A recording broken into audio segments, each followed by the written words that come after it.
जय हिंद दोस्तों, स्वागत है आप सभी का हमारे इस चैनल पे। दोस्तों ज्ञान बिंदु जीएस एकेडमी का जो होमवर्क सीरीज चलाया जा रहा है ना, उसका डे 49 जो कि 15 अप्रैल को सर के द्वारा कवर करवाया गया है। तो इस वीडियो में हम लोग सारे टेस्ट को कवर करते हैं और इसमें आपको 100 क्वेश्चन प्रोवाइड किया गया है दोस्तों, और 100 का 100 क्वेश्चन मैं काफ़ी अच्छे तरीके से कवर करने की कोशिश की हूँ। तो ये वीडियो आपको पसंद आता है तो वीडियो को लाइक करना और चैनल को सब्सक्राइब करना बिल्कुल मत भूलिएगा। और इसका PDF आपको मेरे टेलीग्राम पर मिल जाएगा, तो जाके आप लोग टेलीग्राम को भी ज्वाइन कर लीजिएगा। तो चलिए दोस्तों, आज का टेस्ट हम लोग स्टार्ट करते हैं। और प्लीज़ वीडियो पसंद आता है तो वीडियो को लाइक करना बिल्कुल मत भूलिएगा और चैनल को सब्सक्राइब करना बिल्कुल मत भूलिएगा। इसका पहला क्वेश्चन है कि भारत का वह कौन सा स्थान है जहां बंगाल की खाड़ी, अरब सागर और हिंद महासागर मिलते हैं। तो सबसे पहले तो आप ये ध्यान रखिए, ये आपका भारत हो गया, ये आपका अरब सागर हो जाता है, ये आपका बंगाल की खाड़ी और ये आपका हो जाता है हिंद महासागर। तो ये तीनों का तीनों कहाँ पे मिलता है, तो केप कोमोरिन या फिर कन्याकुमारी। यहाँ पे भारत का जो दक्षिणतम बिंदु है ना दोस्तों, उससे हम लोग कहते हैं मुख्य भूमि का दक्षिणतम बिंदु, इसे हम लोग कन्याकुमारी या फिर केप ऑफ कोमोरिन के नाम से जानते हैं। तो यहीं पे आके तीनों मिलता है। वैसे एक एग्जाम में क्वेश्चन पूछा गया था कि किस महासागर का नाम भारत के नाम पे रखा गया है, तो ध्यान रखिएगा ये आपका हिंद महासागर का नाम हो जाएगा। अब यहाँ से ध्यान रखिएगा दोस्तों, भारत की चौहद्दी। तो भारत के सबसे उत्तर में क्या स्थित है, तो ध्यान रखिएगा यहाँ पे आपका जम्मू कश्मीर के पास इंदिरा कॉल स्थित है। वहीं पे भारत का मुख्य भूमि के दक्षिण में आपका कन्याकुमारी हो जाएगा। लेकिन भारत का सुदूर दक्षिण पूछा जाएगा तो वहाँ पे ध्यान रखिएगा इंदिरा पॉइंट हो जाएगा, जिसे हम लोग पिगमिलियन पॉइंट के नाम से भी जानते हैं। तो मोस्ट इंपॉर्टेंट है, आप लोग इसे भी ध्यान रखिएगा। और अगर सबसे पूरब पूछा जाएगा अरुणाचल प्रदेश में, तो ये ध्यान रखिएगा ये आपका किबूती हो जाएगा। और सबसे पश्चिम जो है सौराष्ट्र में आपका सरक्रीक या फिर गौहार माता। यहाँ से क्वेश्चन एग्जाम में बने हुए हैं दोस्तों, तो आप लोग इसे ध्यान रखिएगा। वैसे भारत और पाकिस्तान की सीमा वाला जो रेखा है ना, उसे हम लोग क्या कहते हैं, तो ध्यान रखिएगा इसे हम लोग रेड क्लिफ रेखा के नाम से जानते हैं, जिसे डिसाइड किया गया था 1947 में सर रेड क्लिफ के द्वारा डिसाइड किया गया था। और यह एक प्रकार का अध्यारोपित रेखा है। और यहीं से पूछा जाएगा कि LOC जो है ना, वो किसके बीच में सीमा बनाती है, तो भारत और पाकिस्तान के बीच में बनाती है। वहीं पर अगर हम लोग भारत और चीन की बात करते हैं तो इनके बीच में एक रेखा है जिसका नाम आपका हो जाएगा मैकमोहन रेखा, जो कि 1914 के शिमला समझौता में निर्धारित किया गया था भारत और चीन के बीच में। अगर आपसे पूछा जाएगा कि LAC की सीमा किसके बीच में है, तो भारत और चीन हो जाएगा, जो कि आपका भारत का जो अक्साई चीन है ना, और बाकी जो चीन वाला पार्ट है वहाँ पे ये सीमा हमें देखने को मिलता है।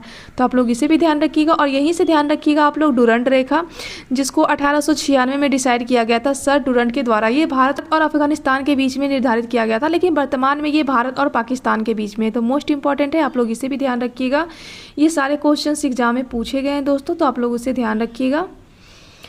नेक्स्ट क्वेश्चन है कि निम्नलिखित कथनों में से कौन सा कथन सत्य है। यहाँ पे सत्य कथन पूछा है। तो पहला कथन है कि भारत देश की लंबाई उत्तर से दक्षिण की ओर, पूरब से पश्चिम की ओर अपेक्षाकृत अधिक है। तो देखिए भारत की लंबाई पूछा गया है, तो ध्यान रखिएगा भारत का जो लंबाई है ना, उत्तर से दक्षिण अगर पूछा जाएगा तो ध्यान रखिएगा यहाँ पे हो जाएगा 3214 किलोमीटर। वहीं पे पूर्व से पश्चिम पूछा जाएगा तो ध्यान रखिएगा 2933 किलोमीटर हो जाएगा। ठीक है, तो भारत की जो लंबाई है ना, ये उत्तर दक्षिण वाली ज़्यादा है, जो कि पूर्व पश्चिम वाली कम है। ये बीच की दूरी पूछा जाएगा तो ध्यान रखिएगा 281 किलोमीटर का हो जाएगा। और यहाँ से क्वेश्चन पूछा गया था दोस्तों कि अरुणाचल प्रदेश में सूर्योदय जो है वो गुजरात से कितने घंटा पहले होता है, तो 2 घंटा पहले ही अरुणाचल प्रदेश में सूर्योदय हो जाता है। तो मोस्ट इंपॉर्टेंट है, आप लोग इसे ध्यान रखिएगा। और नेक्स्ट यहाँ पे है कि 82.5 डिग्री पूर्वी देशांतर, जो कि भारत के मानक यामोत्तर को माना जाता है। तो ये तो बिल्कुल सही है कि 82.5 डिग्री जो पूर्वी देशांतर है ना, वो भारत के मानक रेखा माना जाता है। वैसे भारत की मानक रेखा की बात करते हैं तो भारत के 5 राज्यों से होकर गुजरता है। पहला तो ये यूपी के इलाहाबाद के नैनी में ये एंट्री करता है इंडिया में। उसके बाद पे यूपी के बाद ये मध्य प्रदेश जाता है। उसके बाद ये छत्तीसगढ़ जाता है। छत्तीसगढ़ में जब ये जाता है ना दोस्तों, तो यहाँ से भारत को कर्क रेखा 2 भाग में कट करती है, ये तो आपको पता होगा। तो कर्क रेखा जो है ना, ये भी छत्तीसगढ़ में ही एंट्री मारती है। तो कर्क रेखा और मकर रेखा आपस में कहाँ पे कट करती हैं, एग्जाम में क्वेश्चन पूछा गया है। तो ये छत्तीसगढ़ के सूरजपुर जिला, और यहाँ पे एक बघेलखंड का पठार था, जो कि आपका BPSC में क्वेश्चन पूछा गया है। ठीक है, तो आप लोग उसे भी रखिएगा कि ये बघेलखंड के पठार के पास एक दूसरे के साथ कट करती है। उसके बाद ये उड़ीसा, उसके बाद फिर ये आंध्र प्रदेश में चला जाता है। वहीं पे अगर भारत के कर्क रेखा की बात करते हैं तो भारत का जो कर्क रेखा है ना, ये 8 राज्यों से होकर गुजरता है। पहला तो ये एंट्री करता है गुजरात में, उसके बाद राजस्थान में सबसे कम दूरी बनाता है। इसके बाद ये चला जाता है मध्य प्रदेश, जहाँ पे कर्क रेखा की सर्वाधिक दूरी है। उसके बाद आपका छत्तीसगढ़ हो जाएगा। छत्तीसगढ़ के बाद आपका झारखंड हो जाएगा, फिर पश्चिम बंगाल, त्रिपुरा, उसके बाद फिर मिजोरम हो जाएगा। वैसे कर्क रेखा और जो आपका मानक रेखा है ना, वो भारत के 2 राज्यों से होकर गुजरता है। पहला तो मध्य प्रदेश हो जाएगा और दूसरा ध्यान रखिएगा यहाँ पे आपका छत्तीसगढ़ हो जाएगा। तो मोस्ट इंपॉर्टेंट है दोस्तों, ये सारे फैक्ट जो मैं अभी आपको कवर करवाई हूँ एग्जाम में कहीं ना कहीं पूछा हुआ फैक्ट है, तो आप लोग इसे ध्यान रखिएगा। अगला क्वेश्चन है कि भारत का एकमात्र सक्रिय ज्वालामुखी जिसे हम लोग बैरन द्वीप के नाम से जानते हैं, तो ये कहाँ पे अवस्थित है? तो मोस्ट इंपॉर्टेंट है दोस्तों, इसे ध्यान रखिएगा, काफ़ी बार ये क्वेश्चन रिपीट हुआ है एग्जाम में। ये जो बैरन द्वीप है ना, ये आपका मध्य अंडमान में अवस्थित है। अंडमान निकोबार द्वीप समूह से ध्यान रखिएगा दोस्तों कि यह द्वीपों का समूह है। इसमें टोटल द्वीप जो है ना वो आपका 247 हो जाएगा। वहीं पर लक्षद्वीप में जो है ना वो 36 द्वीपों का समूह है। तो ये जो अंडमान, इसकी राजधानी आपका हो जाता है पोर्ट ब्लेयर, जो कि आपका दक्षिणी अंडमान में अवस्थित है। तो मोस्ट इंपॉर्टेंट है, आप लोग इसे ध्यान रखिएगा। वैसे 10 डिग्री चैनल क्या करती है कि अंडमान को निकोबार द्वीप समूह से अलग करती है, तो आप लोग साथ ही साथ इसे भी ध्यान रखिएगा। नेक्स्ट क्वेश्चन है कि कैलाश मानसरोवर की यात्रा पे जाने वाले तीर्थ यात्रियों को तिब्बत में प्रवेश करने के लिए किस तरह को पार करना होता है? तो देखिए, जब भी कैलाश मानसरोवर की यात्रा करना होता है ना, तो हमें लिपुलेख दर्रा को पार करना होता है, जो कि उत्तराखंड में अवस्थित है। वैसे यहाँ से ध्यान रखिएगा दोस्तों कि यहाँ पे एक लिम्पुआ दर्रा हो जाएगा और एक आपका काला पानी हो जाएगा। ये तीनों क्षेत्र विवादित है, जो कि आपका नेपाल के साथ सीमा लगता है ना, तो नेपाल और भारत के बीच में ये विवादित क्षेत्र है, तो आप लोग इसे भी ध्यान रखिएगा। वैसे कुछ यहाँ से इंपॉर्टेंट दर्रा ध्यान रखिएगा जहाँ से एग्जाम में क्वेश्चंस काफ़ी पूछे जाते हैं। अगर आपसे क्वेश्चन पूछा जाएगा कि काराकोरम दर्रा, पीर पंजाल, बनिहाल और बुर्जिला दर्रा, तो ये तीनों का, ये जो चारों का चारों दर्रा, ये कहाँ पे अवस्थित है? तो ध्यान रखिएगा, ये आपका जम्मू कश्मीर हो जाएगा। अगर आपसे जोजिला और अदिल दर्रा पूछा जाएगा तो ध्यान रखिएगा, ये आपका लद्दाख में हो जाएगा। और सीप किला, रोहतांग और आपका बारालाचा पूछा जाएगा तो उसे ध्यान रखिएगा, ये आपका हिमाचल प्रदेश हो जाएगा। ठीक है। अगर आपसे लिपुलेख, माना, नीति और नीति दर्रा पूछा जाएगा तो ध्यान रखिएगा, ये आपका उत्तराखंड में हो जाएगा। और वहीं पे सिक्किम में कौन सा दर्रा है? सिक्किम में 2 इंपॉर्टेंट दर्रे हैं जो कि एग्जाम में काफ़ी पूछे गए हैं। पहला तो आपका नाथुला हो जाएगा और दूसरा ध्यान रखिएगा आपका जलेपला दर्रा हो जाएगा। वहीं पे अगर आपसे अरुणाचल प्रदेश पूछा जाएगा तो यहाँ से ध्यान रखिएगा बोमडिला दर्रा, यांगपांग और दिफू, ये तीनों दर्रा जो है ना काफ़ी बार एग्जाम में रिपीट हुआ है, तो ध्यान रखिएगा ये कहाँ पे अवस्थित है? तो ये आपका अरुणाचल प्रदेश अवस्थित है। वहीं पे मणिपुर में आपका तुजू दर्रा हो जाएगा, जो कि ये भी एग्जाम में काफ़ी बार रिपीट हुए हैं। तो ये सारे जो दर्रे हैं ना वो एग्जाम में काफ़ी रिपीट हुआ है, तो आप लोग साथ ही साथ उसे भी ध्यान रखिएगा। नेक्स्ट क्वेश्चन है कि आंध्र प्रदेश और तमिलनाडु का जो तटीय भाग है उसे हम लोग क्या कहते हैं? देखिए, ये जो तटीय भाग से जो क्वेश्चंस है ना एग्जाम में भर भर के पूछे जाते हैं। सबसे पहले तो यहाँ पे आपका गुजरात हो जाएगा, तो गुजरात का जो तट है ना इसे हम लोग कहते हैं काठियावाड़ा तट। उसके बाद आपका महाराष्ट्र आ जाता है, इसे हम लोग कोकण तट के नाम से जानते हैं। उसके बाद आपका गोवा, उसके बाद कर्नाटक जो है ना, इस तट को हम लोग कन्नड़ तट के नाम से जानते हैं। और वहीं पर अगर केरला के पास आते हैं तो इस तट को हम लोग मालाबार तट के नाम से जानते हैं, जो कि यही मालाबार तट था जहाँ पे पुर्तगाली यात्री जो वास्को डी गामा आता है ना, जिन्होंने जमोरियन ने इनका स्वागत किया था, इसी तट के पास किया था, तो आप लोग इसे भी ध्यान रखिएगा। अगर हम लोग पूर्वी तट की बात करते हैं तो सबसे पहले तो याद रखिएगा यहाँ पे तमिलनाडु के पास आपका कोरोमंडल तट हो जाएगा। जैसे ही आप लोग ऊपर जाइएगा आंध्र प्रदेश के पास आपका उत्तरी सरकार, और उसके ऊपर जाइएगा उड़ीसा के पास आपका पारादीप तट हो जाएगा, और उसके ऊपर जाइएगा पश्चिम बंगाल के पास आपका हो जाएगा दीघा तट हो जाएगा। तो ध्यान रखिएगा दोस्तों कि पश्चिमी तट का जो सबसे बड़ा तट है ना ये आपका कोरोमंडल हो जाएगा। वहीं पे पूर्वी तट का सबसे बड़ा तट आपका हो जाएगा मालाबार तट। वैसे भारत के जो 9 राज्य है ना ये आपके तटीय राज्य के श्रेणी में आते हैं। इसमें से सबसे बड़ा तट आपका हो जाएगा गुजरात तट और सेकेंड आपका हो जाएगा आंध्र प्रदेश का तट, तो आप लोग इसे भी ध्यान रखिएगा। भारत का जो तटीय सीमा है ये कितना होता है? तो ध्यान रखिएगा 7516.6 किलोमीटर तक का इसका सीमा होता है। वैसे स्थलीय सीमा पूछा जाएगा तो ध्यान रखिएगा 15,200 किलोमीटर का हो जाता है, तो मोस्ट इंपॉर्टेंट है दोस्तों, तो आप लोग इसे भी साथ ही साथ ध्यान रखिएगा। नेक्स्ट क्वेश्चन है कि निम्न हिमालय और किसके बीच में स्थित लंबत घाटी को हम लोग दून के नाम से जानते हैं? तो सबसे पहले तो ध्यान रखिए दोस्तों कि हिमालय को हम लोग 3 श्रेणी में बांटते हैं। एक तो आपका बृहद हो जाएगा, दूसरा आपका मध्य हो जाएगा, मध्य को ही हम लोग निम्न हिमालय के नाम से जानते हैं, और तीसरा ध्यान रखिएगा आप लोग शिवालय। वैसे एक ट्रांस हिमालय भी होता है लेकिन इसको हिमालय की श्रेणी में बहुत कम यहाँ पर गिना जाता है। तो ये जो आपका निम्न हिमालय और ये जो आपका शिवालिक है ना, इसके बीच में जो यहाँ पे देखिए 2 पर्वतों के बीच की जो खाड़ी होती है ना उसी को हम लोग घाटी कहते हैं। तो कहाँ पे पाया जाता है? तो निम्न हिमालय और शिवालिक के मध्य में पाया जाता है। वैसे हिमालय की सबसे पुरानी पर्वत श्रेणी कौन सी हो जाएगी? तो ध्यान रखिएगा ये आपका बृहद हो जाएगा। बृहद को ही हम लोग उत्तरी हिमालय के नाम से भी जानते हैं, इसी को हम लोग हिमाद्री के नाम से भी जानते हैं, और इसी को हम लोग ग्रेट हिमालय के नाम से भी जानते हैं। वहीं पे अगर नया पर्वत श्रेणी पूछा जाएगा तो ध्यान रखिएगा ये आपका शिवालिक हो जाएगा। तो मोस्ट इंपॉर्टेंट है दोस्तों, आप लोग इसे भी ध्यान रखिएगा।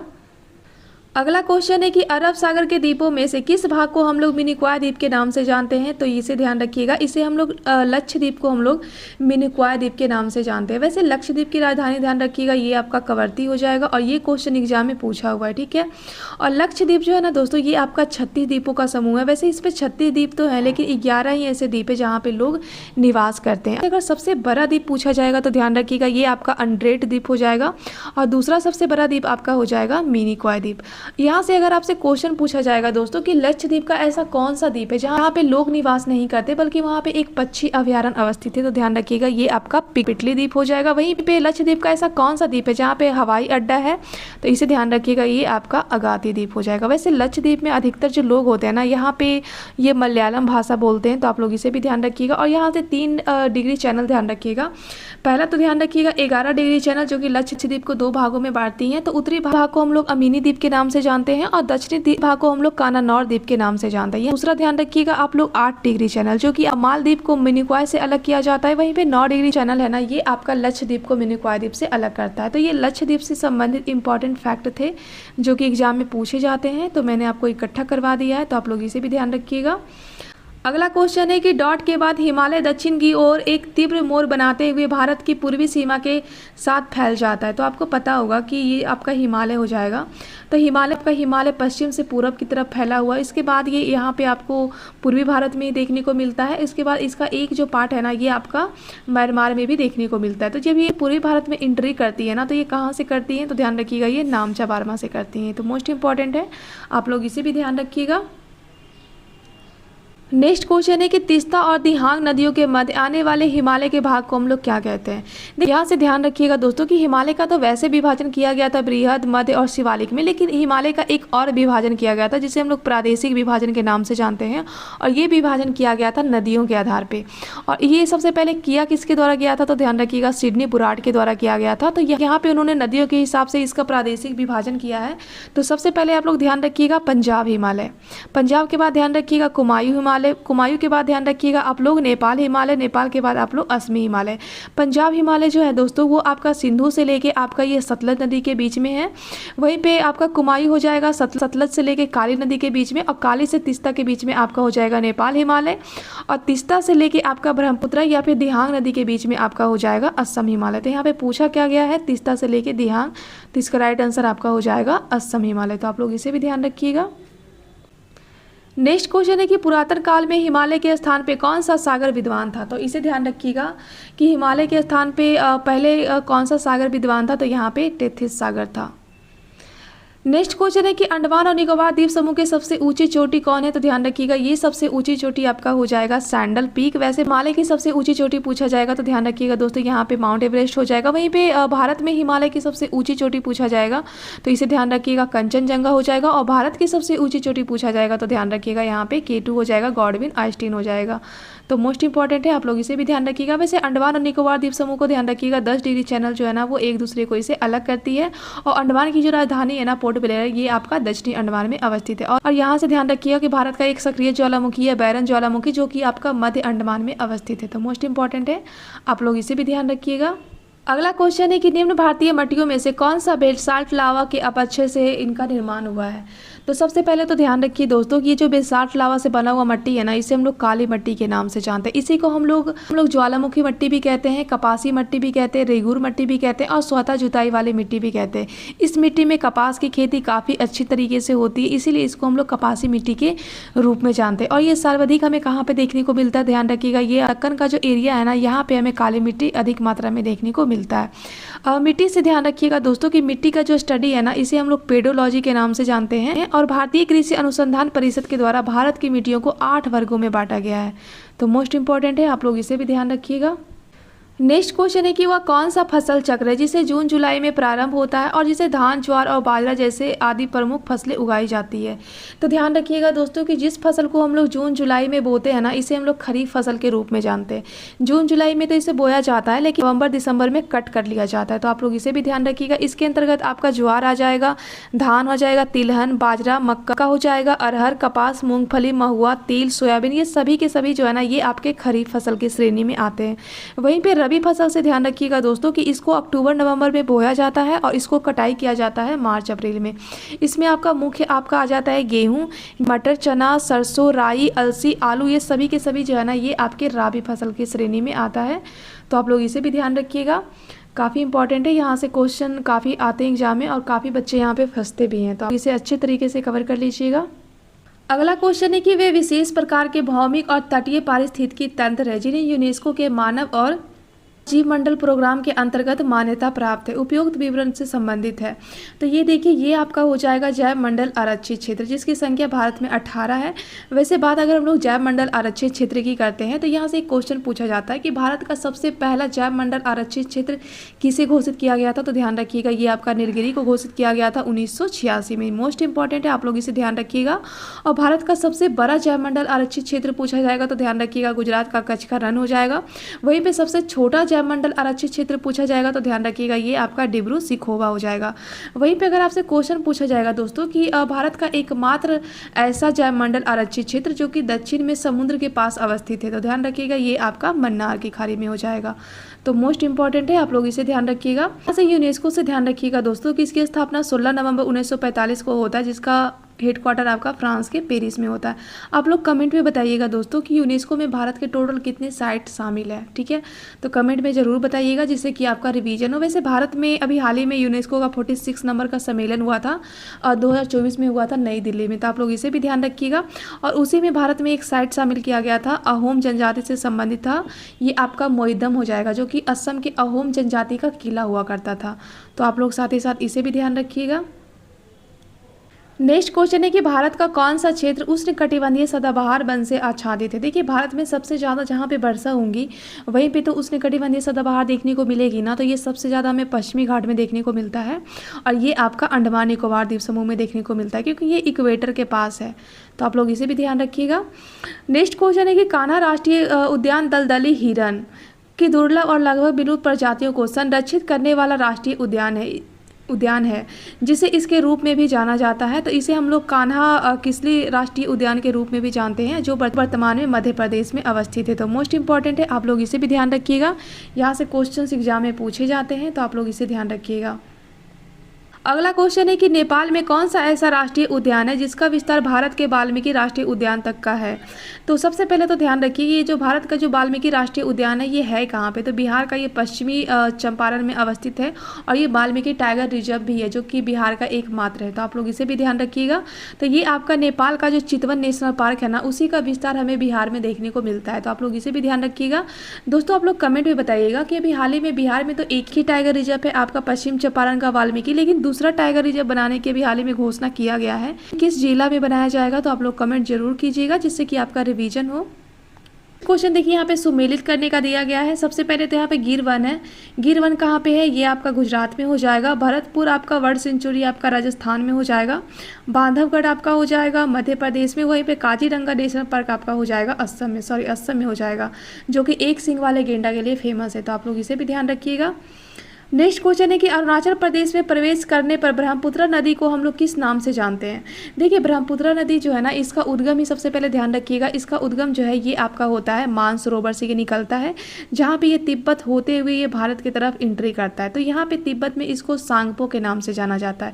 जैसे ही ये भारत में एंट्री करता है ना अरुणाचल प्रदेश में, तो इसे लोग दिहांग नदी के रूप में जानते हैं। और जैसे ही ये अरुणाचल प्रदेश से आगे बढ़ के जैसे ही ये असम की तरफ मूव करता है, धारा है ना ये काफ़ी ज़्यादा चौड़ी हो जाती है। तो यहाँ पे हम लोग इसे ब्रह्मपुत्र नदी के नाम से जानते हैं। और जैसे ही ये बांग्लादेश में एंट्री करती है तो इसे हम लोग यमुना के नाम से जानते हैं। तो यहाँ पे राइट आंसर क्या हो जाएगा आपका दिहांग हो जाएगा, क्योंकि अरुणाचल प्रदेश पूछा है ना, तो उस हिसाब से यहाँ पे दिहांग इसका राइट आंसर हो जाएगा। नेक्स्ट क्वेश्चन है कि ब्रह्मपुत्र नदी के उद्गम से लेकर डेल्टा तक के निम्नलिखित में से किन किन देशों से गुजरता है। तो ध्यान रखिएगा, इसका तो उद्गम ही चीन तिब्बत में होता है। उसके बाद ये भारत आता है, भारत के बाद ये बांग्लादेश में जाता है और बांग्लादेश के पास ये डेल्टा बना लेता है। तो चीन, भारत और बांग्लादेश इसका राइट आंसर हो जाएगा। नेक्स्ट क्वेश्चन है कि भारत के शीत ऋतु उष्ण पश्चिमी विक्षोभों से होने वाले वर्षा किन फसलों के अधिक उत्पादन के लिए सहायक होती है।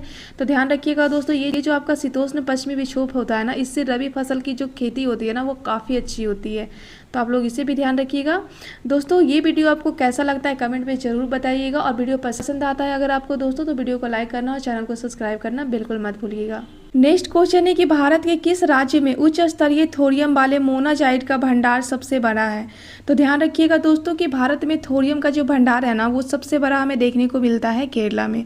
अगर बात थोरियम की करते हैं तो थोरियम के उत्पादन में भारत विश्व में प्रथम स्थान पे है, तो आप लोग इसे भी ध्यान रखिएगा। अगर आपसे क्वेश्चन पूछा जाएगा कि अवरक का उत्पादन भारत में सबसे ज़्यादा कहाँ पे होता है, तो ध्यान रखिएगा ये आंध्र प्रदेश में 72% अवरक का जो उत्पादन है ना भारत में वो सिर्फ आंध्र प्रदेश ही करता है। वहीं पे दूसरे स्थान पे आपका राजस्थान आ जाएगा। वहीं पे अगर आपसे क्वेश्चन पूछा जाएगा दोस्तों कि राजस्थान का जो खितरी है वो किस चीज़ के लिए फेमस है, तो ध्यान रखिएगा ये तांबा उत्पादन के लिए काफ़ी ज़्यादा फेमस है। वैसे तांबा का सबसे बड़ा भंडारण आपका राजस्थान में है।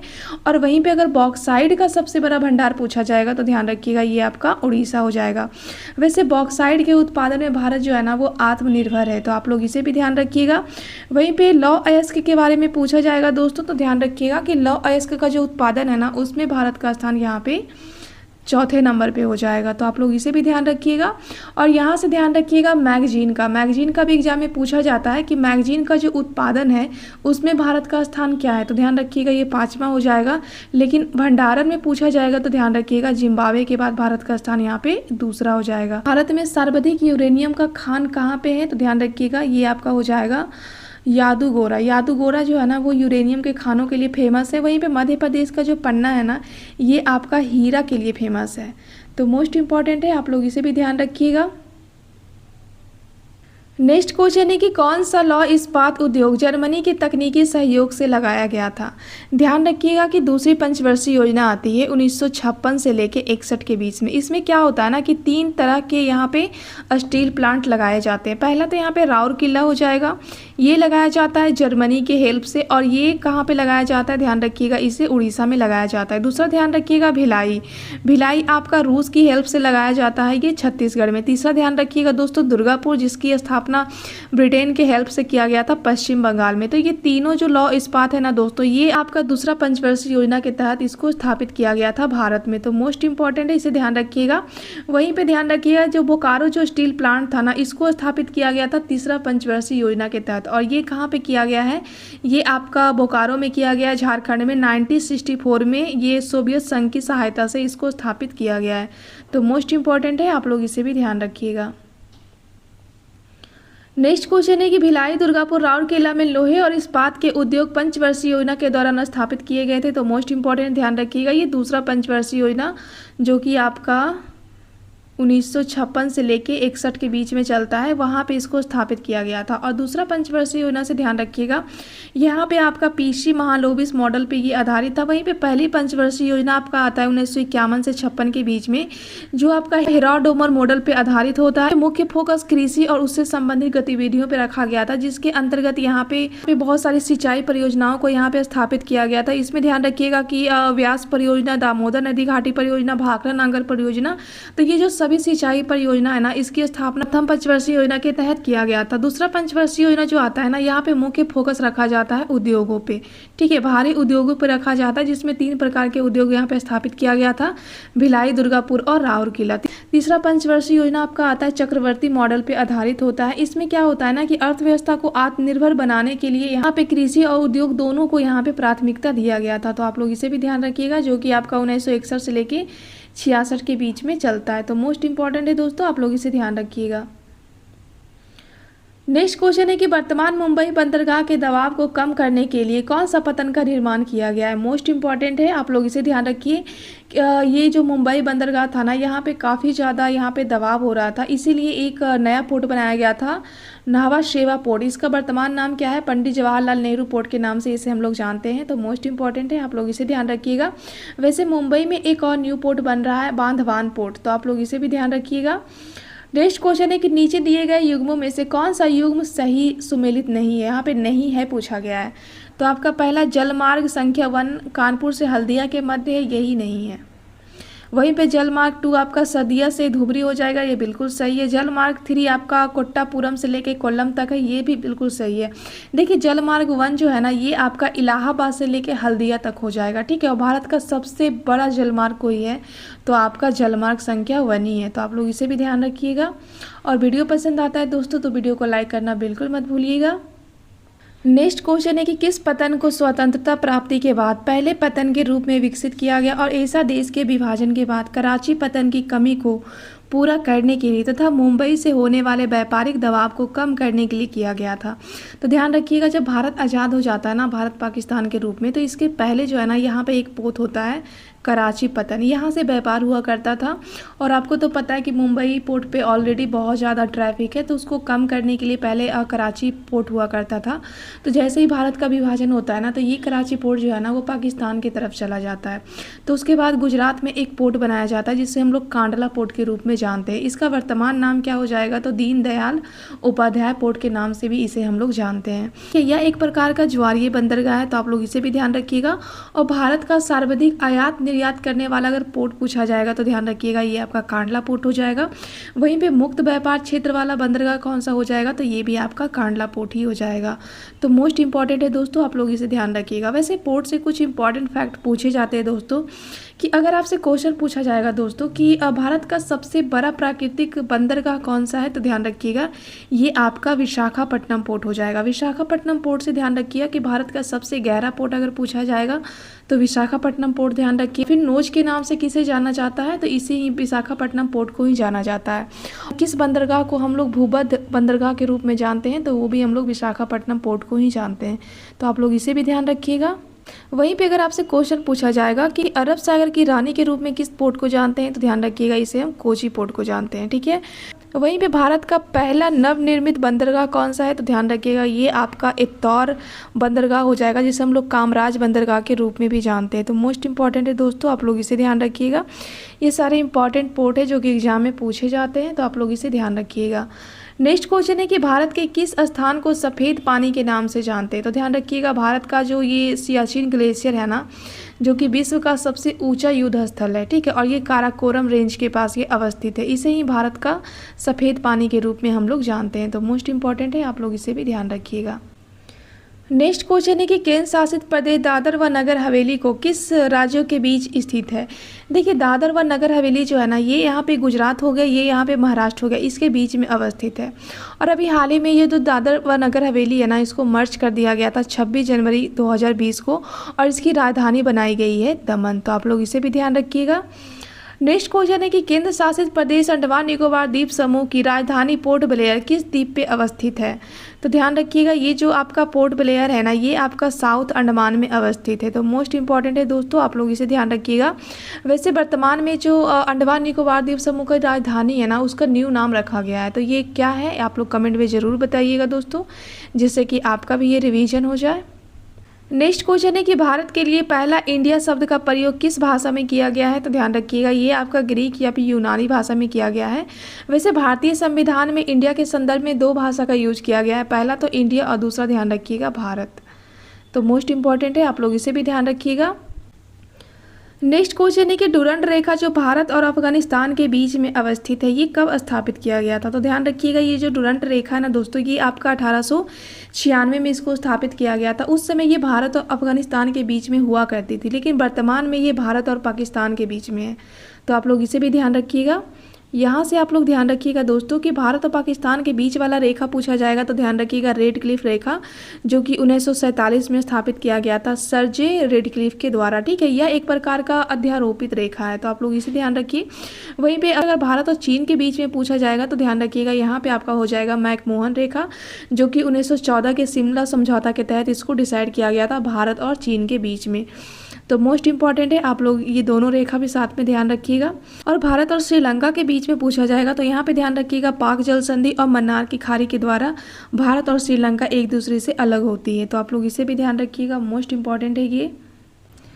नेक्स्ट क्वेश्चन है कि भारत के लिए किस देश के साथ अपने सीमा मानचित्रों की अदला बदली की है। तो देखिए भारत जो है ना वो बांग्लादेश के साथ अपनी मानचित्रों की अदला बदली की है। तो मोस्ट इंपॉर्टेंट है, आप लोग इसे ध्यान रखिएगा।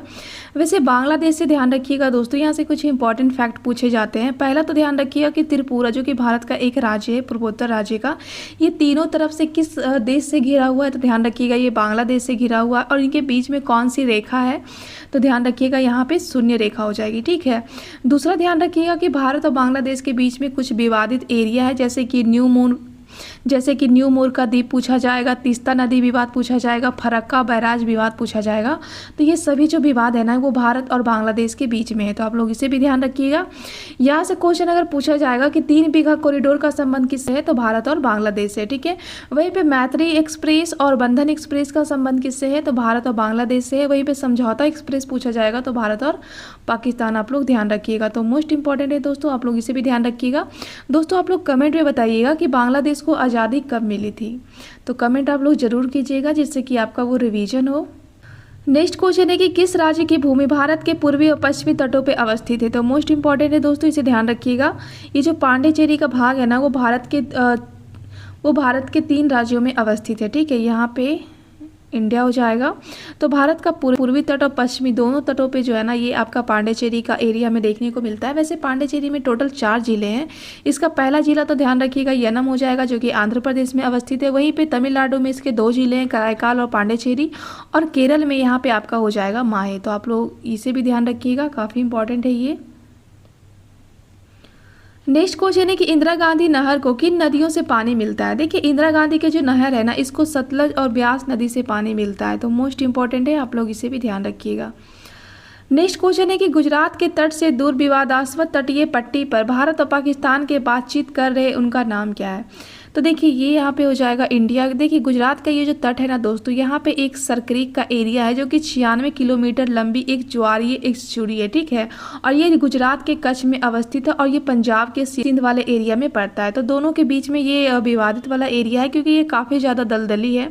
तो आज तक यहाँ पे विवाद हमें देखने को मिलता है और ये क्वेश्चन आपको दरोगा में पूछा हुआ क्वेश्चन है, तो आप लोग इसे अच्छी तरीके से ध्यान रखिएगा। नेक्स्ट क्वेश्चन है कि विविध जलवायु और मौसम दशाओं को बदलने वाली सभी महत्वपूर्ण वायुमंडलीय प्रक्रिया कहाँ घटित होती है। तो देखिए वायुमंडल की जितनी भी प्रक्रियाएं होती है मौसम परिवर्तन से संबंधित, वो सभी की सभी प्रक्रिया जो है ना वो आपका क्षोभ मंडल में देखने को मिलता है, ठीक है। क्षोभ मंडल की बात करते हैं तो ये आपका इक्वेटर से तो आपका 18 किलोमीटर हो जाएगा और पोल से आपका ये 8 किलोमीटर हो जाएगा। यहाँ पे मौसम संबंधी जितने भी तूफान, आंधी, चक्रवात वगैरह जो भी आते हैं ना सभी के सभी हमें क्षोभ मंडल में ही देखने को मिलता है। क्षोभ मंडल में जितने भी भारी गैसें हैं वो भी आपको क्षोभ मंडल में देखने को मिलेगा, जितनी भी गर्म हवाएं हैं वो भी आपको क्षोभ मंडल में ही देखने को मिलेगा।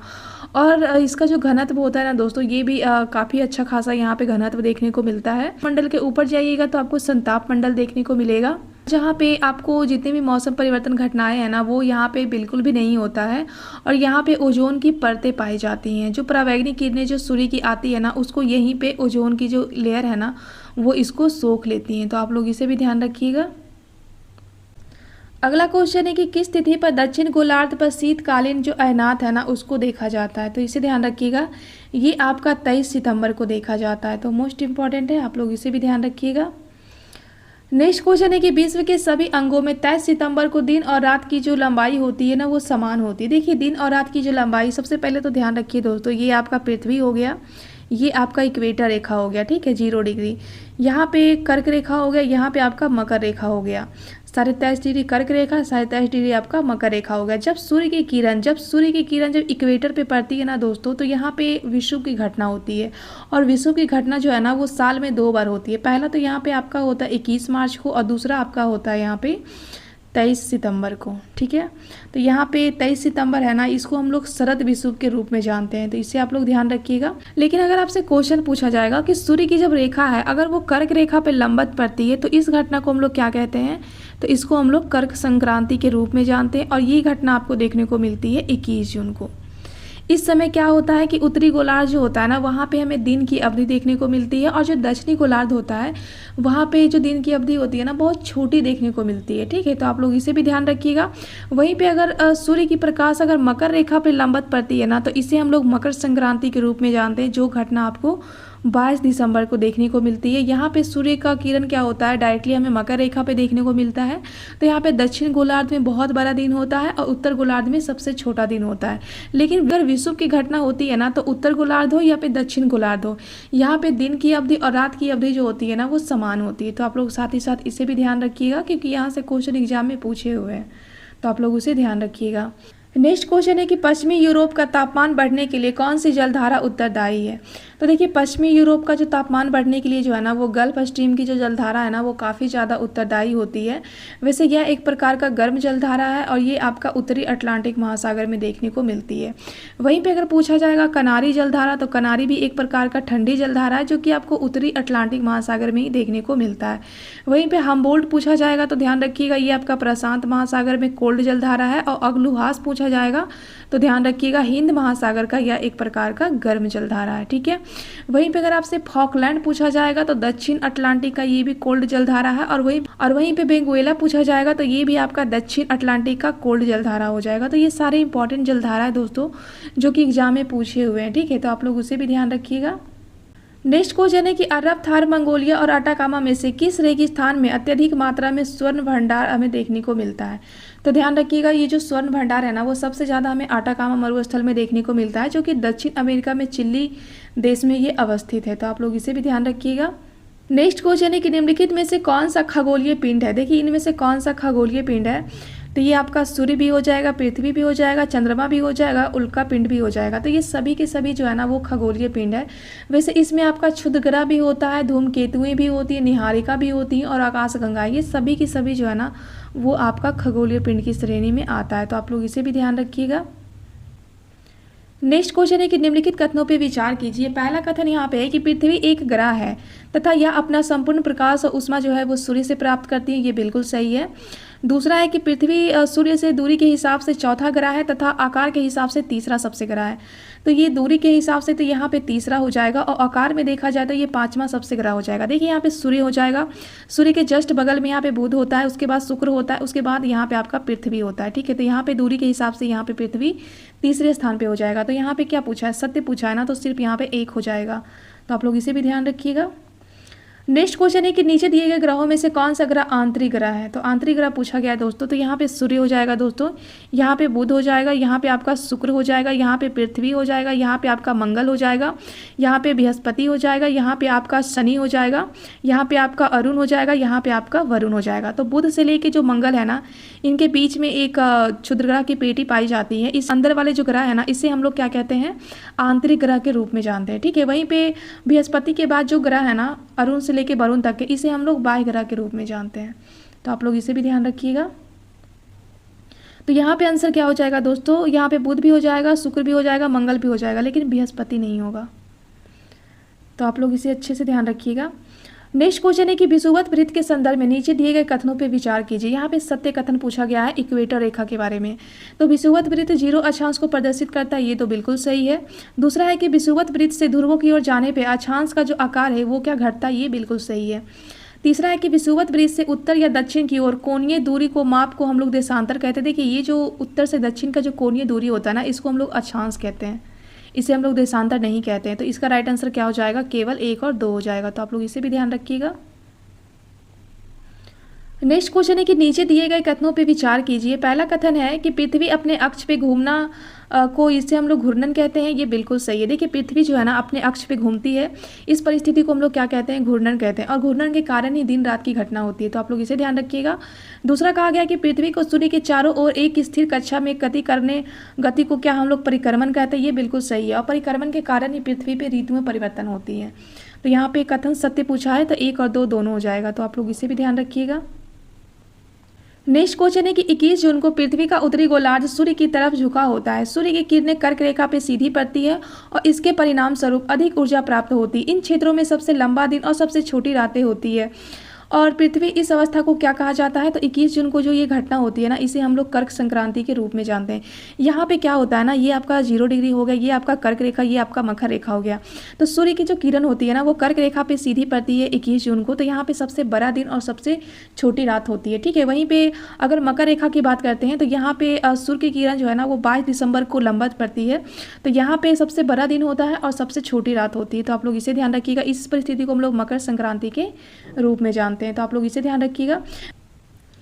नेक्स्ट क्वेश्चन है कि जलमंडल में जल की कौन सी अवस्थाओं को सम्मिलित किया गया है। तो ध्यान रखिएगा जलमंडल जो होता है ना वहाँ पे महासागर भी जलमंडल के पार्ट होती है। सागर, नदी, ग्लेशियर, तालाब, झरना, मतलब जहाँ पे भी हमें जल देखने को मिल रहा है ना वो सभी के सभी जलमंडल का पार्ट है। तो आप लोग इसे भी ध्यान रखिएगा दोस्तों। नेक्स्ट क्वेश्चन है कि एशिया और यूरोप को अलग करने वाली स्थलीय संरचना शामिल है कहाँ पे। तो देखिए एशिया और यूरोप को अलग करने वाली जो स्थलीय संरचना, यहाँ पे स्थलीय संरचना पूछा है ना, तो ये आपका हो जाएगा यूराल पर्वत, तो सिर्फ इसका ये हो जाएगा। वैसे यूराल जो नदी है ना ये आपका जलीय संरचना में आ जाएगा। और जूरा पर्वत कहाँ पे अवस्थित है, तो ध्यान रखिएगा ये स्विट्जरलैंड को फ्रांस से अलग करती हैं, तो ये भी आप लोग ध्यान रखिएगा। नेक्स्ट क्वेश्चन है कि भारत के कौन से राज्य तीनों तरफ से अंतर्राष्ट्रीय सीमाओं से घिरे हुए हैं। तो दो राज्य का नाम ध्यान रखिएगा दोस्तों, एक आपका त्रिपुरा हो जाएगा, एक आपका सिक्किम हो जाएगा। वैसे त्रिपुरा ध्यान रखिएगा कि त्रिपुरा का जो तीनों भाग है ना ये आपका बांग्लादेश से घिरा हुआ है और ये 0 डिग्री और ये आपका शून्य रेखा से अलग होता है, तो आप लोग इसे भी ध्यान रखिएगा। वहीं पर सिक्किम ध्यान रखिएगा, इधर से सिक्किम तो आपका नेपाल से घिरा हुआ है और यहाँ पे भूटान से और ऊपर से ये आपका चीन से घिरा हुआ है, तो मोस्ट इंपॉर्टेंट है, आप लोग इसे भी ध्यान रखिएगा। नेक्स्ट क्वेश्चन है कि विंध्य और सतपुरा पर्वत श्रेणियों के बीच में कौन सी नदी बहती है। तो ध्यान रखिएगा ये आपका विंध्य पर्वत श्रेणी हो गया, ये आपका सतपुरा हो गया, इसके बीच में आप नर्मदा नदी बहती है, तो आप लोग इसे ध्यान रखिएगा। वैसे और सतपुरा के नीचे यहाँ पे आपका ताप्ती नदी बहती है, ठीक है, तो आप लोग इसे भी ध्यान रखिएगा क्योंकि यहाँ से भी क्वेश्चन पूछे गए हैं कि नर्मदा और ताप्ती जो है वो किन पर्वत श्रेणियों के बीच में बहती है, तो ध्यान रखिएगा ये आपका सतपुरा पर्वत श्रेणी हो जाएगा, तो मोस्ट इंपॉर्टेंट है दोस्तों। वैसे ताप्ती से ध्यान रखिएगा दोस्तों कि सूरत किस नदी के तट पे अवस्थित है, तो ये आपका ताप्ती हो जाएगा, मोस्ट इंपॉर्टेंट है, आप लोग इसे ध्यान रखिएगा। नेक्स्ट क्वेश्चन है कि हिमालय पर्वत को 3 मुख्य समांतर श्रेणियों में बांटा जाता है, तो उत्तर से दक्षिण की ओर उनका सही क्रम को बताइए। तो उत्तर से दक्षिण की ओर पूछा गया है ना, तो यहाँ पे तो आपका पहला बृहद हिमालय हो जाएगा, दूसरा आपका मध्य हिमालय और तीसरा आपका शिवालिक हो जाएगा। वैसे ऊपर यहाँ पे आपका ट्रांस हिमालय भी होता है, लेकिन इसको भारतीय संदर्भ में नहीं जोड़ा जाता है, ठीक है, तो यहाँ पे आपका बृहद हिमालय हो जाएगा। अगर सबसे पुराना हिमालय पूछा जाएगा तो बृहद ध्यान रखिएगा, और सबसे नया हिमालय पूछा जाएगा तो ध्यान रखिएगा ये आपका हो जाएगा शिवालिक हिमालय। वैसे बृहद हिमालय को ही हम लोग हिमाद्री हिमालय के रूप में भी जानते हैं, तो आप लोग इसे भी ध्यान रखिएगा। नेक्स्ट क्वेश्चन है कि नीचे दिए गए नदियों का नाम ध्यान से देखिए। यहाँ पे महानदी, गोदावरी, कृष्णा और कावेरी है, तो इनमें से कौन सी नदी डेल्टा का निर्माण करती है। देखिए जो नदी यहाँ पे बे ऑफ बंगाल में गिरेगी ना वो सभी की सभी डेल्टा का निर्माण करेगी, जैसे कि महानदी भी गिरती है, गोदावरी भी गिरती है और कावेरी, कृष्णा सभी गिरती है, तो ये सभी की सभी नदी जो है ना ये आपका डेल्टा का निर्माण करती है, तो आप लोग इसे भी ध्यान रखिएगा। नेक्स्ट क्वेश्चन है कि भारत के किस भाग में लौटते हुए मानसून के कारण वर्षा होती है। तो देखिए भारत में जो लौटते हुए मानसून है ना इसके कारण वर्षा होता है तमिलनाडु, आंध्र प्रदेश और उड़ीसा के तट पे, तो मोस्ट इंपॉर्टेंट है यहाँ पे जो कोरोमंडल का जो तट है ना यहाँ पे लौटती हुई मानसून मतलब उत्तर पूर्व का जो मानसून है ना उससे भारत में वर्षा होता है, तो मोस्ट इंपॉर्टेंट है, आप लोग इसे ध्यान रखिएगा। नेक्स्ट क्वेश्चन है कि उच्च ताप और दाब के कारण कौन सी सेल कायांतरित सेलों में कन्वर्ट हो जाती है।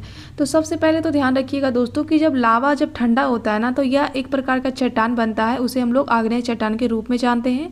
जब ये टूट फूट होता है ना तब जाके यहाँ पे अब सादी चट्टानें बनती है, और अगर इसमें हमने ज़्यादा टेम्परेचर और यहाँ पे हमने प्रेशर दिया हाई में तो ये किस में कन्वर्ट हो जाएगी, तो ये कायांतरित चट्टानों में ये कन्वर्ट हो जाएगी। और कायांतरित चट्टान को भी अगर हमने ज़्यादा टेम्परेचर और प्रेशर दिया ना तो ये बाद में किस में कन्वर्ट हो जाती है, तो ये अग्नेय चट्टानों में कन्वर्ट हो जाती है, ठीक है, मतलब कि ये लावा में कन्वर्ट हो जाती है, और लावा बाद में ठंडा होगा तो किस में बनेगा, तो ये अग्नेय चट्टानों में ये कन्वर्ट हो जाएगा। तो ये प्रोसेस जो है ना सेलों का ये चलता ही रहता है, तो आप लोग उसे भी ध्यान रखिएगा। नेक्स्ट क्वेश्चन है कि वायुमंडल में पाई जाने वाली गैसों का प्रतिशत के आधार पर सही अवरोही को बताइए। देखिए वायुमंडल में सबसे ज़्यादा मात्रा में हमें नाइट्रोजन देखने को मिलता है 78%, उसके बाद हमें ऑक्सीजन देखने को मिलता है 20.95 मतलब 21% तक का हमें ऑक्सीजन देखने को मिलता है। उसके बाद आपका आर्गन आ जाता है 0.93%, उसके बाद आपका कार्बन डाइऑक्साइड आ जाता है 0.04%। इसके अलावा भी कुछ गैसें पाई जाती हैं दोस्तों, जैसे कि हीलियम हो गया, नियॉन हो गया, क्रिप्टॉन हो गया, ओजोन हो गया, मीथेन, जलवाष्प, ये सभी गैस जो है ना वो आपको वायुमंडल में देखने को मिलेगा, तो आप लोग इसे भी ध्यान रखिएगा, मोस्ट इंपॉर्टेंट है ये। नेक्स्ट क्वेश्चन है कि संताप मंडल से संबंधित निम्नलिखित कथनों में से कौन सा कथन सही। यहाँ पे सत्य कथन पूछा गया है संताप मंडल के संदर्भ में। तो पहला कथन है कि क्षोभ मंडल के ऊपर वाले भाग को क्या संताप मंडल कहते हैं, ये बिल्कुल सही है। दूसरा है कि यह परत बादल और मौसम संबंधी घटनाओं से ये क्या फ्री होती है, बिल्कुल सही है। तीसरा कथन है कि ओजोन गैस की परत संताप मंडल में ही अवस्थित होती है, ये भी देखिए बिल्कुल सही है। तो यहाँ पे तीनों कथन सही हो जाएगा दोस्तों, तो यहाँ पे सभी हो जाएगा, तो आप लोग इसे भी ध्यान रखिएगा। नेक्स्ट क्वेश्चन है कि बृहद ज्वार आने का सही क्रम क्या है। तो देखिए, जब सूर्य, पृथ्वी और चंद्रमा जब एक सीधी रेखा में होती है ना, तो इस परिस्थिति में क्या होता है, बृहद ज्वार की घटना देखने को मिलती है। और ये खास करके हमें ग्रहण के समय देखने को मिलता है, पूर्णिमा और अमावस्या के दिन। वहीं पे अगर लघु ज्वार के बारे में पूछा जाएगा तो ध्यान रखिएगा, जब सूर्य, पृथ्वी और चंद्रमा जब समकोणीय स्थिति में होती है ना, तो इस परिस्थिति में हमें यहाँ पे लघु ज्वार भाटाएं देखने को मिलती है। तो मोस्ट इंपॉर्टेंट है दोस्तों, आप लोग उसे भी ध्यान रखिएगा। नेक्स्ट क्वेश्चन है कि निम्नलिखित घास स्थलों में से कौन सा शीतोष्ण घास स्थल के प्रमुख उदाहरण है। यहाँ पे देखिए, शीतोष्ण घास का मैदान के बारे में पूछा गया है। तो पंपास तो आपका शीतोष्ण घास का मैदान है, जो कि आपका दक्षिण अमेरिका में अवस्थित है, तो आप लोग इसे ध्यान रखिएगा। वहीं पे बेल्ट की बात करते हैं, यह भी एक प्रकार का शीतोष्ण घास का मैदान है, जो कि दक्षिण अफ्रीका में ये अवस्थित है। डाउन्स ध्यान रखिएगा, ये आपका ऑस्ट्रेलिया में हो जाएगा, यह भी एक प्रकार का शीतोष्ण घास का मैदान है। वहीं पे प्रेरी की बात करते हैं तो ये आपका उत्तरी अमेरिका में अवस्थित है, यह भी एक प्रकार का शीतोष्ण घास का मैदान है। और स्टेपी की बात करते हैं तो ये आपका यूरेशिया में देखने को मिलेगा, ये भी एक प्रकार का शीतोष्ण घास का मैदान है। तो यहाँ पे सभी के सभी जो है ना, वो आपका शीतोष्ण घास का मैदान ही है, तो आप लोग इसे भी ध्यान रखिएगा दोस्तों। नेक्स्ट क्वेश्चन है कि भूटान के संदर्भ में निम्नलिखित कथनों पे विचार कीजिए। पहला कथन है कि भूटान पूर्वी हिमालय में एक छोटा सा स्थलरुद्ध देश है, ये कथन तो बिल्कुल सही है। दूसरा है कि दक्षिण, पश्चिम और पूर्वी में यह भारत से घिरा हुआ, ये बिल्कुल सही है। तीसरा कथन है कि यह उत्तर और उत्तर पश्चिम की ओर से इसकी सीमाएं तिब्बत से मिलती, यह भी बिल्कुल सही है। तो यहाँ पे तीनों कथन सही हो जाएगा दोस्तों, तो आप लोग इसे भी ध्यान रखिएगा। नेक्स्ट क्वेश्चन है कि हिमालय के किस भाग को हम लोग आंतरिक हिमालय के रूप में जानते हैं। तो ध्यान रखिएगा दोस्तों, इसे हम लोग उत्तरी हिमालय को जानते हैं हम लोग आंतरिक हिमालय के रूप में। इसी को हम लोग ग्रेट हिमालय के रूप में भी जानते हैं, इसी को हम लोग बृहद हिमालय भी कहते हैं, और इसी को हम लोग हिमाद्री के रूप में भी जानते हैं। ठीक है, हिमालय की जो सबसे ऊंची ऊंची चोटी पर्वतमालाएं हैं ना, वो आपको आंतरिक हिमालय में ही देखने को मिलेगी, जैसे कि माउंट एवरेस्ट हो गया, K2 हो गया, कंचनजंगा हो गया। ये जो सभी ऊंची चोटियाँ हैं ना, ये आपको यहीं पर देखने को मिलेगी, तो आप लोग इसे भी ध्यान रखिएगा। नेक्स्ट क्वेश्चन है कि मोनपा, डाफला, अबोर, मिसमी और नीसी नागा ये क्या है। ये सभी के सभी जो है ना, ये एक प्रकार का हिल्स हैं, जो कि आपका हिमालय का ही एक पार्ट है, तो आप लोग इसे भी ध्यान रखिएगा। वैसे मोनपा कहाँ पे है, तो ध्यान रखिएगा, ये आपका अरुणाचल प्रदेश में हो जाएगा। डाफला भी अरुणाचल प्रदेश में, अबोर भी अरुणाचल प्रदेश में, मिसमी भी अरुणाचल प्रदेश की सीमा पे है, मीरी भी अरुणाचल प्रदेश में ही है दोस्तों। वहीं पर अगर नीसी की बात करते हैं, नीसी भी आपका अरुणाचल प्रदेश में हो जाएगा। लेकिन अगर नागा की बात करते हैं तो नागा जो पहाड़ी है ना, ये आपका भारत और म्यांमार के बीच में सीमा बनाती है, जिसका विस्तार आपको नागालैंड, मणिपुर ये सब में देखने को मिलेगा, यहाँ तक कि वर्मा तक का इसका विस्तार है, तो आप लोग इसे भी ध्यान रखिएगा। नेक्स्ट क्वेश्चन है कि हिमालय पर्वत श्रृंखला की पूर्वी पहाड़ियों का उत्तर से दक्षिण की ओर क्रम सजाइए। यहाँ पे उत्तर से लेके दक्षिण की ओर क्रम पूछा गया है, तो सबसे पहले तो ध्यान रखिएगा, यहाँ पे पूर्वी पहाड़ी के बारे में पूछा गया है दोस्तों। तो पहला यहाँ पे दाफला हो जाएगा, मिसमी, अबोर, मीरी, नागा, मणिपुरी, लुसाई, मतलब जिसे हम लोग मीजो हिल्स के नाम से जानते हैं। तो ये मोस्ट इंपॉर्टेंट ये क्रोनोलॉजी है उत्तर से दक्षिण, तो आप लोग इसे रट जाइएगा, काफ़ी एग्जाम में ये क्वेश्चन यहाँ पे रिपीट हुआ है दोस्तों, तो आप लोग इसे ध्यान रखिएगा। नेक्स्ट क्वेश्चन देखिए, सूची 1 को सूची 2 से यहाँ पे मिलान करने का है। तो नंदा देवी कहाँ पे अवस्थित है, तो ध्यान रखिएगा, ये आपका उत्तराखंड के गढ़वाल हिमालय में अवस्थित है, तो यहाँ पे तो उत्तराखंड हो जाएगा। वहीं पे कंचनजंगा की बात करते हैं तो ये आपका जो है सिक्किम और ये आपका नेपाल की सीमा पे अवस्थित है, और जो मकालू है ना, ये आपका नेपाल और चीन के सीमा पे अवस्थित है, तो आप लोग इसे भी ध्यान रखिएगा, मोस्ट इंपॉर्टेंट है ये। नेक्स्ट क्वेश्चन है कि पूर्वी घाट और पश्चिमी घाट निम्नलिखित में से किन पहाड़ियों को आपस में मिलाती है। तो ध्यान रखिएगा, ये जो नीलगिरी की पहाड़ी है ना, यहाँ पे ही पूर्वी घाट और पश्चिमी घाट आपस में मिलती हैं, तो आप लोग इसे भी ध्यान रखिएगा। नेक्स्ट क्वेश्चन है कि निम्नलिखित में से कौन सा क्षेत्र नीलगिरी जैव मंडल निश्चय में शामिल है। तो देखिए, ये आपका जैव मंडल आरक्षित क्षेत्र के बारे में पूछा गया है, नीलगिरी में कौन कौन सा क्षेत्र शामिल है। तो उत्तरी नीलगिरी का पठार भी शामिल है, साइलेंट वैली भी शामिल है, सिधुवानी की पहाड़ी, ये सभी की सभी जो है ना, ये आपका नीलगिरी जैव मंडल में शामिल है। वैसे भारत का पहला जैव मंडल आरक्षित क्षेत्र किसे घोषित किया गया था, ये आपका नीलगिरी को ही घोषित किया गया था 1986 में। ठीक है, और सबसे पुराना जैव मंडल आरक्षित क्षेत्र कौन सा है, तो ये यही है, तो आप लोग इसे भी ध्यान रखिएगा, मोस्ट इंपॉर्टेंट है ये। नेक्स्ट क्वेश्चन है कि सूची 1 को 2 से मिलान करने का है। ये जैव मंडल आरक्षित क्षेत्र है और ये इससे संबंधित राज्य है। तो नंदा देवी आपका उत्तराखंड में हो जाएगा, नोकरेक आपका हो जाएगा, नोकरेक आपका मेघालय में हो जाएगा, डिब्रू सिखोवा आपका असम में हो जाएगा, वहीं पे अगस्त मलाई आपका हो जाएगा केरल और तमिलनाडु में। तो ये भी आप लोग ध्यान रखिएगा दोस्तों। नेक्स्ट क्वेश्चन है कि कृष्णा नदी जो जल विवाद है ना वो किन राज्यों के बीच में अवस्थित है। मोस्ट इंपॉर्टेंट है और ये काफ़ी बार एग्जाम में पूछा गया है, तो आप लोग इसे ध्यान रखिएगा। ये आपका महाराष्ट्र, कर्नाटक और पूर्व आंध्र प्रदेश, मतलब इसमें आपका आंध्र प्रदेश और तेलंगाना, ये सभी के बीच में जो है ना वो कृष्णा नदी जल विवाद यहाँ पे हमें देखने को मिलता है। यहाँ पे कृष्णा और जो गोदावरी की जो जल है ना उसको बंटवारे को लेकर यहाँ पे विवाद है, और इसके लिए 1956 में एक अधिनियम आया था। इसके तहत जो है ना कृष्णा जल विवाद न्यायाधिकरण का गठन भी किया गया था, तो आप लोग इसे भी ध्यान रखिएगा। ये क्वेश्चन एग्जाम में पूछा हुआ है दोस्तों, तो आप लोग उसे ध्यान रखिएगा। नेक्स्ट क्वेश्चन है कि किस पंचवर्षीय योजना के अंतर्गत भूमि सुधार कार्यक्रम को लागू किया गया था। देखिए पंचवर्षीय योजना जो आया था ये छठी पंचवर्षीय योजना था 1980 से 85 के बीच में, यहीं पे भूमि सुधार कार्यक्रम को लागू किया गया था, तो मोस्ट इंपॉर्टेंट है, आप लोग इसे भी ध्यान रखिएगा। नेक्स्ट क्वेश्चन है कि किस पंचवर्षीय योजना के अंतर्गत भूमि सुधार कार्यक्रम को लागू किया गया था, तो आप लोग ध्यान रखिएगा। ये भी सेम क्वेश्चन है, छठी पंचवर्षीय योजना के तहत ही भूमि सुधार जो कानून था ना उसको लागू किया गया था। वैसे भूमि सुधार अधिनियम आया कब था, 9वीं अनुसूची में जोड़ा कब गया था, तो ध्यान रखिएगा ये पहला संविधान संशोधन होता है 1951, उसके द्वारा ही भूमि सुधार को 9वीं अनुसूची में शामिल किया जाता है, तो मोस्ट इंपॉर्टेंट है, आप लोग उसे भी ध्यान रखिएगा। नेक्स्ट क्वेश्चन है कि किस आंदोलन को रक्तहीन की संज्ञा दिया गया। देखिए रक्तहीन की संज्ञा जो है ना वो भूदान आंदोलन को दिया गया था, जिसकी शुरुआत 1951 में होता है, और ये आपका शुरू होता है तेलंगाना में पोचमपल्ली गांव से। मोस्ट इंपॉर्टेंट है, विनोबा भावे के नेतृत्व में, ठीक है, तो आप लोग उसे भी ध्यान रखिएगा। नेक्स्ट क्वेश्चन है कि स्वर्णिम चतुर्भुज महाराजमार्ग भारत के किन शहरों को आपस में जोड़ती हैं, तो ये जो स्वर्णिम चतुर्भुज है ना ये भारत को दिल्ली, कोलकाता, मुंबई और चेन्नई ये इसको जोड़ती है, तो आप लोग इसे भी ध्यान रखिएगा। नेक्स्ट क्वेश्चन है कि भूगर्भिक एस तरंगों के संदर्भ में निम्नलिखित कथनों में से विचार कीजिए, इनमें से कौन सा कथन असत्य है। तो देखिए एस तरंगे जो होती है क्या धरातल पे पी तरंगे के बाद पहुंचती, ये तो बिल्कुल सही है। सबसे पहले धरातल पे पी तरंगे पहुंचेगी, उसके बाद ही एस तरंगे पहुंचेगी, ठीक है। दूसरा कथन है कि एस तरंगे केवल ठोस होती है, केवल ठोस में ये चलन करती, ये भी बिल्कुल सही है। नेक्स्ट क्वेश्चन है कि एस तरंगे सबसे ज़्यादा विनाशकारी होती है क्योंकि इनमें सेलों का विस्थापन होता है। देखिए एस तरंगे जो होती है ना वो ये विनाशकारी नहीं होती है, बल्कि एल तरंगे होती है वो आपका सबसे ज़्यादा विनाशकारी होती है, तो आप लोग इसे ध्यान रखिएगा। तो यहाँ पे असत्य पूछा है ना तो केवल यहाँ पे 3 हो जाएगा, तो आप लोग उसे भी ध्यान रखिएगा।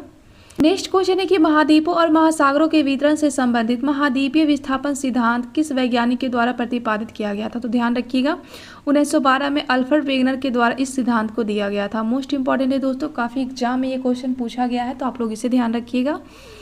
नेक्स्ट क्वेश्चन है कि किन या किस शैलों का निर्माण दाब, आयतन और तापमान में परिवर्तन की प्रक्रिया के फलस्वरूप बनता है, तो ध्यान रखिएगा यहाँ पे मेटामॉर्फिक चट्टान का यांत्रिक चट्टान का जो निर्माण है ना वो दाब और आयतन और तापमान में परिवर्तन के बाद बनता है। सबसे पहले ध्यान रखिएगा दोस्तों, जब लावा जब ठंडा होता है ना तो यहाँ पे आग्नेय चट्टान बनता है, इसके बाद जब ये टूटता फूटता है तब यहाँ पे अवसादी चट्टान बनता है। जब अवसादी चट्टान पे अगर हमने टेम्परेचर और प्रेशर को ज़्यादा दिया तो ये बाद में किस में कन्वर्ट हो जाती है, तो ये कायांतरित चट्टान में कन्वर्ट हो जाती है। और कायांतरित को भी अगर हमने ज़्यादा टेम्परेचर और प्रेशर दिया ना तो बाद में ये लावा में कन्वर्ट हो जाएगी, और लावा फिर जाके ये आपका आग्नेय चट्टान में कन्वर्ट हो जाएगा। तो ये चट्टानों का ये चक्र है जो कि चलता रहता है, तो आप लोग उसे भी ध्यान रखिएगा। नेक्स्ट क्वेश्चन है सूची 1 को सूची 2 से मिलान कीजिए। पहला यहाँ पे ऑस्ट्रेलिया दिया गया है, तो ऑस्ट्रेलिया के पास क्या आता है, बिली आता है। वहीं पे चीन के पास यहाँ पे टाइफून आता है, भारत के पास यहाँ पे चक्रवात आता है, और संयुक्त राज्य अमेरिका के पास यहाँ पे हरिकेन आता है। मोस्ट इंपॉर्टेंट है दोस्तों, आप लोग इसे रट जाइएगा, काफ़ी बार एग्जाम में ये क्वेश्चन भी रिपीट हुए हैं। नेक्स्ट क्वेश्चन है कि निम्नलिखित में से कौन सी जलधारा यहाँ पे गर्म जलधारा, यहाँ पे गर्म जलधारा के बारे में पूछा गया है दोस्तों।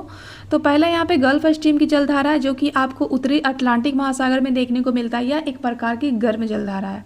दूसरा कनारी जलधारा जो कि उत्तरी अटलांटिक में तो है लेकिन यह एक प्रकार का ठंडी जलधारा है। वहीं पे फॉकलैंड की बात करते हैं तो यह भी एक प्रकार का ठंडी जलधारा जो कि हमें दक्षिणी अटलांटिक महासागर में देखने को मिलता है। वहीं पे वेनेजुएला की बात करते हैं तो यह भी एक प्रकार का ठंडी जलधारा है जो कि हमें दक्षिण अटलांटिक महासागर में देखने को मिलता है। तो यहाँ पे सिर्फ गर्म पूछा था ना, तो इसका राइट आंसर आ जाएगा गल्फ स्ट्रीम का जलधारा। नेक्स्ट क्वेश्चन देखिए, यहाँ पे जलधारा से संबंधित है और ये संबंधित उससे महासागर है। तो गल्फ स्ट्रीम आपका हो जाएगा उत्तरी अटलांटिक महासागर, वहीं पे हम्बोल्ट आपका हो जाएगा प्रशांत महासागर हो जाएगा, वहीं पे आपका फॉकलैंड हो जाएगा आपका ये आपका हो जाएगा दक्षिण अटलांटिक महासागर या एक प्रकार का कोल्ड जलधारा है। वहीं पे अलगुहास की बात करते हैं तो ये आपका हिंद महासागर हो जाएगा, ये भी एक प्रकार का गर्म जलधारा है। तो गल्फ आपका गर्म हो जाएगा, हम्बोल्ट आपका ठंडा हो जाएगा, फॉकलैंड भी ठंडा हो जाएगा और अलगुहास जो है ना ये आपका गर्म जलधारा हो जाएगा। तो मोस्ट इंपॉर्टेंट है दोस्तों, आप लोग इसे भी ध्यान रखिएगा। नेक्स्ट क्वेश्चन है कि लाइकेन जो कि एक नगन चट्टान पे भी पारिस्थितिकी अनुक्रम को प्रारंभ करने में सक्षम है, वास्तव में ये किनके सहजीवी ये सहचर होते हैं। तो ये जो लाइकेन होते हैं ना ये आपके कवक और शैवाल या फिर साइनोबैक्टीरिया के बीच का ये सहजीवी संबंध ये दर्शाता है। तो मोस्ट इंपॉर्टेंट है, आप लोग इसे भी ध्यान रखिएगा। नेक्स्ट क्वेश्चन है कि भूपर्पटी में सबसे अधिक मात्रा में पाए जाने वाले अधातु कौन से। देखिए भूपर्पटी पे सबसे अधिक मात्रा में अधातु पाया जाता है वो आपका हो जाएगा ऑक्सीजन। वहीं पे अगर उपधातु पूछा जाएगा तो ध्यान रखिएगा इसका आपका हो जाएगा सिलिकॉन। नेक्स्ट क्वेश्चन है कि कौन सा भूकंप तरंग पृथ्वी के केंद्र मतलब कोड को ये होके गुजरती है। तो देखिए पृथ्वी का जो क्रोड होता है ना इससे होके कौन सी तरंग गुजरती है, तो ये आपका हो जाएगा पी तरंग, जिसे हम लोग प्राथमिक तरंग के रूप में जानते हैं। तो ये मोस्ट इंपॉर्टेंट है दोस्तों, आप लोग इसे ध्यान रखिएगा। नेक्स्ट क्वेश्चन है कि सियाल सीमा नीफे के रूप में भूगर्भ का विभाजन सबसे पहले किसके द्वारा किया गया था, तो ये किया गया था ई सुएज के द्वारा। मोस्ट इंपॉर्टेंट है, आप लोग इसे ध्यान रखिएगा। नेक्स्ट क्वेश्चन है कि टेथिस सागर नामक भू संसति के दक्षिणी तट पे निम्नलिखित में से कौन थे। तो टेथिस सागर का जो दक्षिण तट था ना यहाँ पे गोंडवाना लैंड अवस्थित था। तो आप लोग इसे भी ध्यान रखिएगा। नेक्स्ट क्वेश्चन है कि कौन सा सल्फ्यूरिक एसिड का सफ़ेद और पीली वर्षा का मोती के परत में बना हुआ है। तो ध्यान रखिएगा ये शुक्र ग्रह का हो जाएगा। वैसे शुक्र ग्रह को हम लोग चमकीला ग्रह, भोर का तारा, शाम का तारा, पृथ्वी की जुड़वा बहन ये सब के रूप में भी जानते हैं।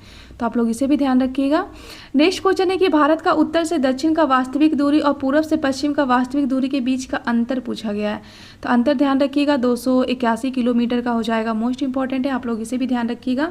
नेक्स्ट क्वेश्चन है कि नर्मदा ताप्ती नदियों के मध्य में कौन सा पर्वत श्रेणी है। तो ध्यान रखिएगा यहाँ पे सतपुरा पर्वत श्रेणी हो जाएगा। सतपुरा पर्वत श्रेणी जो है ना वो आपका उत्तर में नर्मदा हो जाएगा और दक्षिण में आपका ताप्ती हो जाएगा।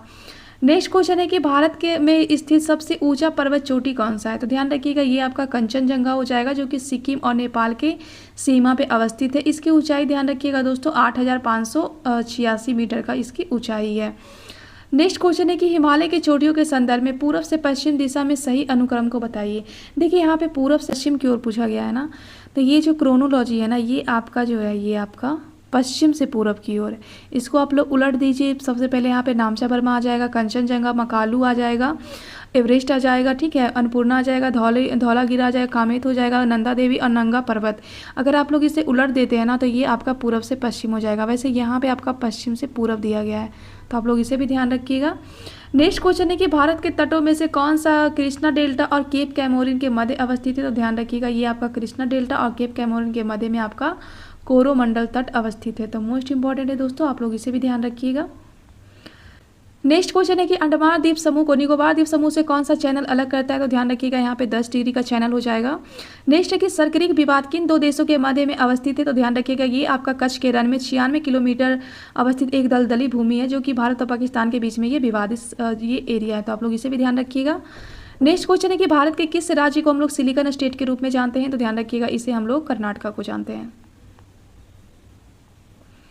नेक्स्ट क्वेश्चन है कि वर्ष 1953 में जब आंध्र प्रदेश एक अलग राज्य बना था तो उसकी राजधानी क्या थी। देखिए आंध्र प्रदेश का गठन जब 1953 में किया गया था ना तो उस समय इसकी जो राजधानी थी ये आपका कुरनूल था, लेकिन बाद में जब हैदराबाद बना तो उसके बाद इसकी राजधानी क्या हो गया, हैदराबाद हो गया। नेक्स्ट क्वेश्चन है कि गंगा नदी की बाईं ओर से मिलने वाली एकमात्र सहायक नदी जिसका उद्गम मैदान में होता है वह कौन सी है। तो ध्यान रखिएगा ये गोमती नदी हो जाएगा जो कि गंगा को बाईं ओर से ये मिलती है जिसका उद्गम यहाँ पे मैदानों में होता है। तो मोस्ट इंपॉर्टेंट है, आप लोग इसे भी ध्यान रखिएगा। अगला क्वेश्चन है कि गरजती चलीसा, प्रचंड पछास और एवं चीखता साठा ये क्या है। यह एक प्रकार का दक्षिणी गोलार्ध की पश्चिमी हवा है। तो आप लोग इसे भी ध्यान रखिएगा दोस्तों, ये पूछा हुआ क्वेश्चन है। अगला क्वेश्चन है कि उत्तर भारत के विशाल मैदान और दक्कन के जो पठारी क्षेत्र है ना इसके बीच में कौन सा ऐसा पर्वत श्रृंखला है जो विभाजन का कार्य करती है। तो ध्यान रखिएगा उत्तर भारत को जो दक्कन पठार है इससे अलग कौन करता है। तो ये आपका विंध्य पर्वत और ये सतपुरा पर्वत श्रृंखला करती है। तो आप लोग इसे भी ध्यान रखिएगा दोस्तों।